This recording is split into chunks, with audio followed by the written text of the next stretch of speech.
So I'm looking at you. You're about to go and box somebody that I thought was a woman, and then I had to Google search. Is it Hazel, the Latin lover Roche? Is that how we Yeah, say yeah, that? yeah, yeah. Yeah, yeah, no, he's twice my size, so ain't Yes. nothing, I was like, Albie ain't Shure's nothing fighting girl a about woman. him. And I was like, wait a minute, Hazel Roach. All right, nope, this is a dude, and Roche, he's really yeah, big. Hazel, the Latin lover, Roche, and he's actually the celebrity boxing champion, heavyweight champion. Oh, So, okay. so I figured, look, I don't do anything to come in second place, so I just got to throw bolos. I still got some. You can take me out of Mount Vernon, but you can't take the Mount Vernon out of me. So, So you know, is it about beef, or is he like your Spanish counterpart? Like how does that work? no, no, this is an amazing. This is Peace King. This is an amazing platform in terms of, when you kind of have some of the stuff on the bucket list, but also too to kind of get a display. I'm utilizing it in everything that I do. I call it part two. I don't call anything a comeback because there's really nothing to come back from. But I call it part two. And after 50, my entire life is dedicated to philanthropy and social justice and so on and so forth. So I utilize any of these type of special events to make sure I give back to my favorite charities. Obviously, NAN, National Action Network with Reverend Al Sharpton, Rachel, their entire team is just doing amazing work, along with Attorney Crump. And I've been blessed enough to host some of the events like the March on Washington. And imagine standing in that same place where Dr. King, gave that amazing, phenomenal global speech and really touched the hearts of every culture, race, creed, and on planet Earth. And then we have a thing called We Feed the Hungry, which is My Friend's House LA, and they're in Skid Row weekly in LA. You can see any Laker, you can see any actor, everybody just giving out food and toiletries and socks and, the important things. And last but not least, my other favorite charity is Miss Cheryl Axon Jackson. And actually, Oprah supports this particular charity as well. They fed over 15 million families, and it's called Minnie's Pantry and Minnie's Boutique. And a big shout out to them. But this is an opportunity to take this event and send them some bread. You know what I'm saying? Making sure that they can be able to continue their amazing selfless work that they've been doing. So you don't worry about going out like Nate Robinson. It's not happening. Okay. It's not happening. No, listen, yo, what? Yeah, right, exactly. Right. I gotta please just pray for me, But no, I'm going in there. Like I said, I grew up, in the streets of money earning. And don't, like I said, the name of the event is "Don't Let the Love Songs Fool You." Oh, so okay. Yeah. So imagine. No, what's so funny? I was laughing about this. I was talking to Eddie F the other day, and I said, "Big shout out to Eddie F, man. What a genius! He was the glue to Uptown Records." And basically, I told him, I said, imagine growing up where I lived on the south side of Mount Vernon, me trying to be me and get home from school and make it to the south side and maintain my sheepdog and the hat and the mittens and without, and I'm not tucking my chain. So, I was a little hard headed. Yeah. I was running around the streets. I used to hustle and do all that. Nobody knew, now I can talk about it now because I'm embarking on doing my life story eventually, like, my book, from Mount Vernon to the moon and back and my life story, wow. Kind of like the Bobby Brown New Edition, but it's a completely different venture, which I'm looking forward to. So, are we saying Mount Vernon is as hard as Brooklyn and the back the in Bronx? the days? Are we back Mount Vernon? Days. Yeah. Money earning Mount Vernon. Back in the days. Money earning Mount Vernon. Right. Yeah. And New Rock too.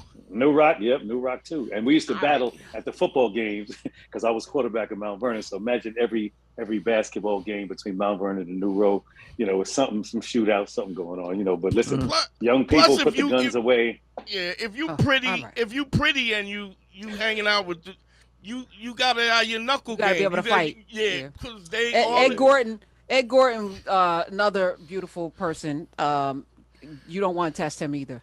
Like y'all, you either gonna that's my man's in them. Yeah, either gonna have to fight or just lay down. Speaking of that, if you get knocked the F out, I'll be sure. If you get knocked the F out, do you still get the money for the charities? Oh yeah, no, it's like the NFL. I'm guaranteed to get paid. Okay, all right, in the first place. Yeah, absolutely no. But that's not gonna happen. we're gonna put that out of All our right. minds. Don't take the dive, Al. Don't take the hold on, dive. no, it's never happening. And the blessing is, as you know, I kind of grew up basically grew up around Mike Tyson, and I had every fight and watching the science, because obviously Mike has brute strength and brute force, and he can just knock you out. We go to the party, but no, there's actually a science behind it. In addition to, I've had the privilege of training with world champion Roy Jones, and down in his Pensacola at the farm and chasing chickens. And I filmed some of this stuff, so I'm gonna start releasing it so y'all see it. But it's just quite interesting. I mean, I'm enjoying it. I'm from the school of Quincy Jones. Quincy's like, look, Cat, don't be afraid to try anything. I don't care if you're singing, writing, doing, producer. You want to be an equestrian, whatever. You want to be a scientist. You want to go to the moon. Go ahead and do it. Okay, on that, you are on one of probably the best ensemble love songs of all time, right? Wow. Looking back, you got El DeBarge, you got Barry White. I mean, he brings it home, right? And then you're on that song, tell us something from doing that. Because Quincy Jones is still, I mean, people don't even know, from the Sanford and Son theme all the way. I mean, Quincy Jones really is the soundtrack of all of our lives. We don't even know half the things that he did. Exactly. Tell me about that experience of singing on Secret Garden. Well, first of all, you said something so very significant, which is, like every time people talk about, my songwriting ability and production and all the stuff that I've done over the years and the awards and the accolades and things of that nature, I always say, time out. There's a dude named Quincy Jones. I haven't done anything yet. And, I truly, like I said, I appreciate the tutelage and just being able to spend time with him and quality time, family time, but also learn. But to be asked to be on that particular song, I remember I was sitting in the crib in Teaneck, New Jersey. Like, it was funny. We had this little community. Andre lived in one condo. Big lived in another condo. Eddie F lived in another condo. So we all lived in this little spot called Glen Point. And I remember getting the mail and a cassette tape saying, Albie, why don't you review this and tell me what you think about it? So I'm listening to the song. I put the cassette. I'm just excited to get mail from Quincy Jones. I'm like, you kidding me? So, I get the cassette. I'm playing it, and it was real raw. It didn't even have the beat in it. Had nothing in it. Just had some keyboards, some melody. And what people don't realize is that I wish I could take credit for writing Secret Garden. As you know, I'm in love with the songwriting. But El DeBarge and Zaida Garrett actually wrote Secret Garden. Zaida is like the unsung. I remember seeing a documentary where Quincy said that she would just be sitting in a room, like off to the side, and they would just tap her in to just come in and just sing background on stuff. And of course, she's got that hit with Michael Jackson. Yeah, but no, Michael, lived by Zaida, died by Zaida. Like she's so talented. What a talented lady. And just always on deck, ready to work. Like I said, it was truly a privilege.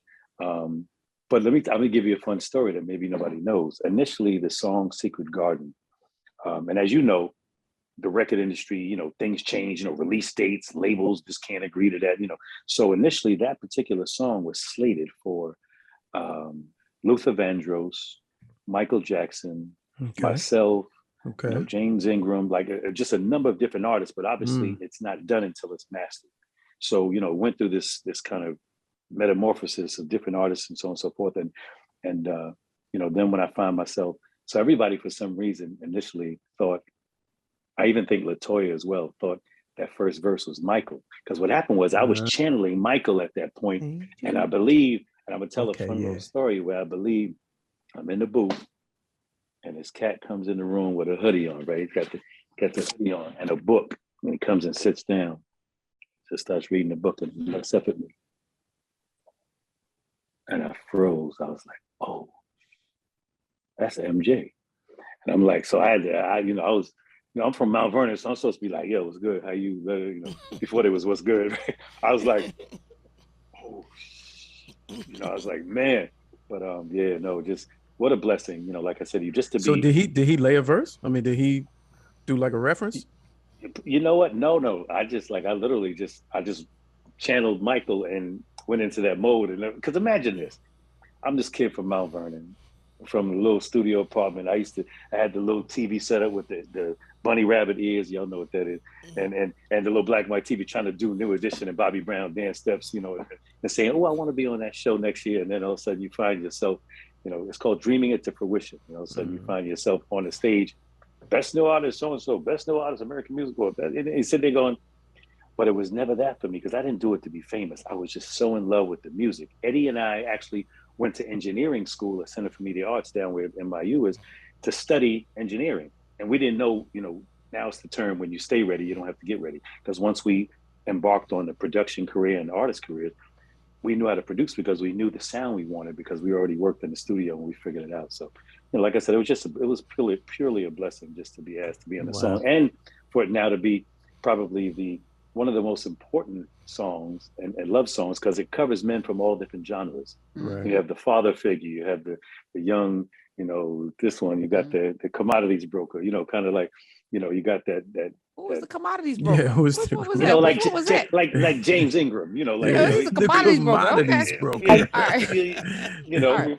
All right. So next Saturday on what outlet are we gonna watch you get smothered by Hazel, the Latin, because he's really big. I think he's gonna just lay on you. I think he's gonna push you up against the rope and then lay on you until you get tired, and he's gonna punch you in the neck. No, that's if he can catch me. He has to be able to catch me first. Okay. All right. So actually, if you visit albshure.net, that's albshure.net/celebrity boxing, and it's all right there. If you can make it to Atlantic City to the Showboat Hotel, it's Saturday.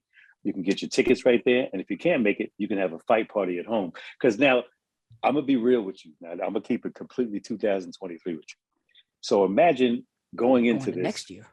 Hey, right, exactly. We're going to next year. So imagine going into this situation and knowing at one point, see, I'm cool with everybody now because everybody realized, yo, I never wanted your girl. I just wanted to sing to both of you. You know, I was on that humble, you know. So imagine I'm getting in the ring with dude. Now imagine growing up. What dude didn't want to punch Albie Shaw in the face? You know what I mean? So without realizing, I'm your man's in them. Come on, I'm from Money Earning. We good.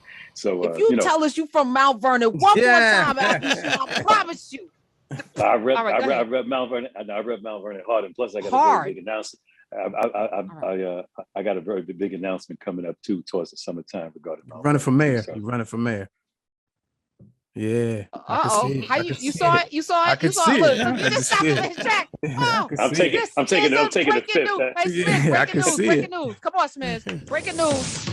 Oh, now on the Karen of the show, Albie Shaw will be the next mayor of There's no way you can mention Mount it 12 Vernon. times and not run for mayor. That's right. You know what? That's just on a daily basis. I make sure. You know, it's funny because everywhere I've traveled all over the world, for some reason, you can meet somebody from Mount Vernon. It's crazy. You could be in Germany, you could be wherever, in the airport somewhere, and they say, yo, you know, my mother's from Mount Vernon, my uncle's from, you know, like, all right, 4 square miles or something. Well, he ain't deny it though, Lamont. I think you just busted. Yeah, I heard it. Right, I heard it in his voice. All right, since he said it.